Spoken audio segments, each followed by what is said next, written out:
Buenos días, hoy les voy a explicar brevemente el funcionamiento de este código.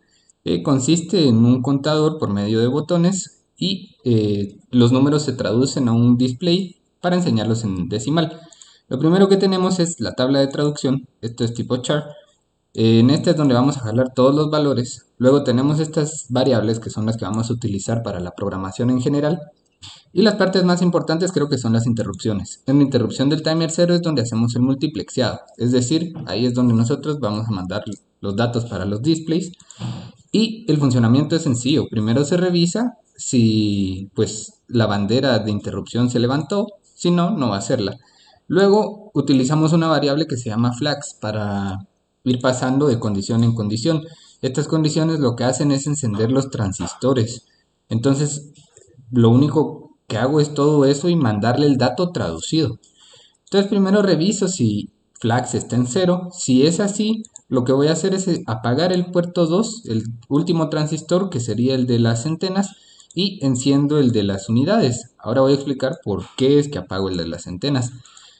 Y luego le digo que al puerto D le cargue el valor de unidades, pero traducido a tabla. Y cambio flags. ¿Por qué cambio flags? Para poder irme a la siguiente sentencia y seguir continuando en mi loop. Aquí el proceso es el mismo, solo que esta vez apago el de unidades y enciendo el de decenas. Y otra vez lo mismo. Hasta de último, en esta parte, cuando yo enciendo el último transistor, no hay ninguna continuación donde yo le diga, bueno, apague el segundo transistor. Entonces, para eso está en el primer if, en el del primer transistor, que apago el último.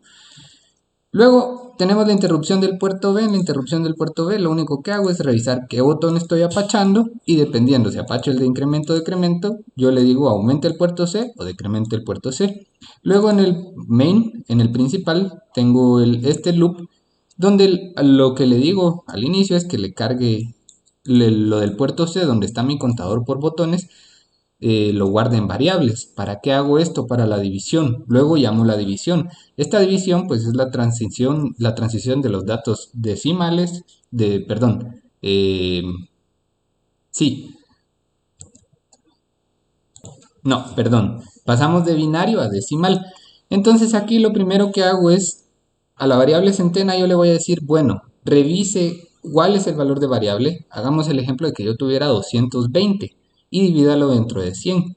Lo que va a hacer es que ese resultado pues me va a dar 2.2. Entonces, ahora según el compilador lo que va a hacer es que el 2.2 lo va a aproximar a 2, lo va a disminuir. Entonces, en centenas yo voy a mostrar 2.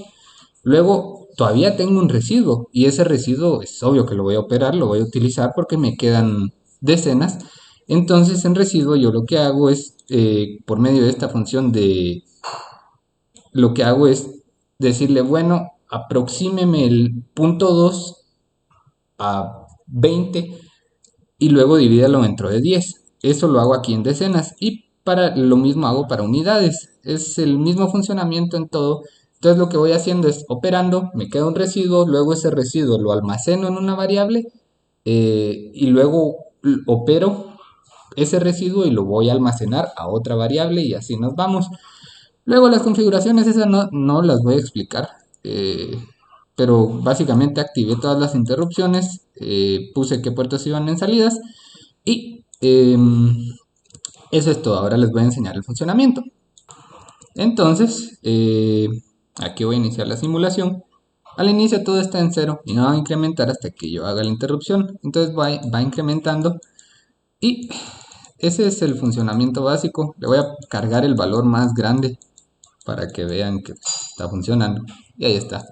Muchas gracias.